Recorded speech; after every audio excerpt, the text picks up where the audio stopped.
Nandito po kami ngayon sa Nuestra Señora Digui Academy sa May Valenzuela City. Yes! At kasama namin ngayon ang senior year students ng GAS 12-1. GAS 12-1, magingay! Let's go! Ito ngayon ang gagawin ninyo sa Believables Hackathon. Meron tayong dalawang team. 5 players ang maglalaro per team. Bawat isa ay may corresponding number from 1 to 5. Ang number na tatawagin ng mga hosts ang maglalaro sa gitna. Mag-uunahan ang players na kunin ang bola sa gitna at ipasok ito sa kanya-kanyang goal. May 5 rounds na paglalabanan na may iba't ibang corresponding points. Ang team na may pinakamadaming points ang mananalo. Kilalanin natin ang unang team. Team Boogs. Galing na hindi pa kakakabog. Kami ang Team Boogs. Siyempre naman, hindi magpapasinda ang aking team. Mandala kayong malampaso. Mula paa hanggang ulo. Kami ang Team The Serve! Sa round 1, 2x2 tayo. Ang maglalaro ay ang numbers 5 and 4. Go! Ang pinaka naging challenge po yung place po kasi masyado po siyang malawak and kasi po yung ball po pagka napalakas po mapapalayo po, habulin po. Then ayun po. Go guys! Oy, oy, oy! Nandaan lang! Defense! Defense! Defense! Defense! Defense! Defense! Defense! Go! Go green!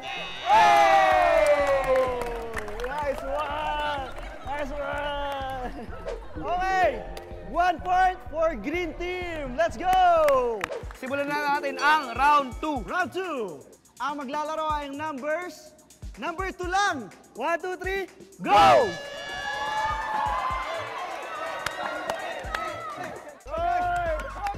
Nakakahingal lang po. Tapos kailangan ko talagang nakapokus din sa bola at saka sa kalaban.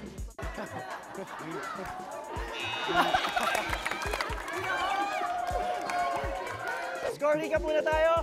Ang Team Boogs ay meron ng 3 points at ang Team The Serve ay wala pa rin silang points. Pero, mapatalo ba sila? Hindi mapatalo yan kasi ang susunod natin points is nagkik-equivalent ng 3 points, no? Oh, 3 points na for the round 3. At sa round 3 ay 3x3 naman tayo. Okay. Ang maglalaro ay ang numbers 4, 3, and 1. Okay, wait. Wait lang guys. 1, 2, 3, go! Go!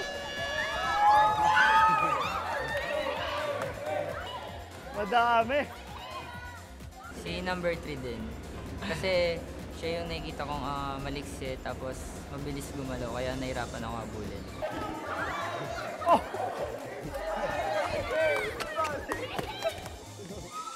Oy!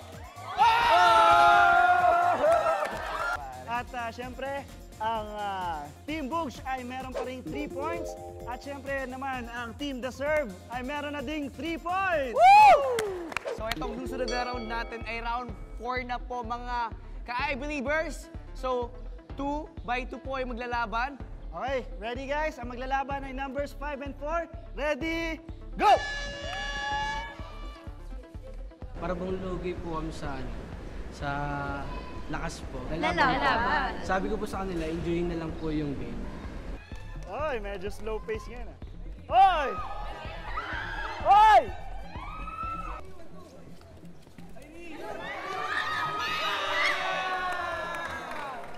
Ang Team Boogs ay meron ng 7 points. At ang Team The Serve naman ay meron pa rin 3 points. Yan. Pero paring Kim, dito kasi sa last round, mga I Believers, dito na magkakatalo dahil 20 points na ang paglalabanan. 20 points! So, nakapili na sila kung sino maglalaro. Yes. Para sa ating final round. Okay, 3, 2, 1, go!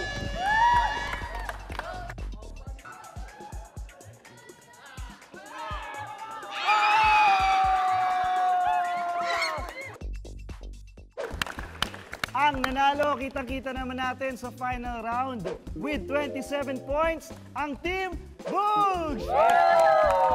Ang larong hockey ay nakadepende sa tatlong konsepto ng physics: energy, work, at power. Ang energy ay ang ability to do work o ang kakayahang gumawa ng force o puwersa para ang isang bagay ay ma-displace o gumalaw ang object. Sa challenge na ito, importante yung energy ng mop papunta sa bola. Ang work naman ay ang energy na nalilipat sa isang object kapag ito ay ina-applyan ng force at gumalaw ito over a certain distance. Pag tinamaan ng mop ang bola, ang energy mula sa mop ay dahilan para gumulong ang bola. Ang power naman ay ang rate kung gaano kalakas at kabilis nagagawa ang work. May time element. Sa challenge na ito, ang power ng work o pag-transfer ng energy mula sa mop papunta sa bola ay nakadepende sa energy mula sa mop. Kapag nakuha mo ang tamang physics formula nito, sure na hindi ka na malalampaso sa Hackathon Challenge. I believe.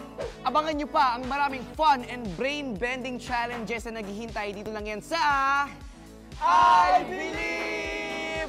Bakihan!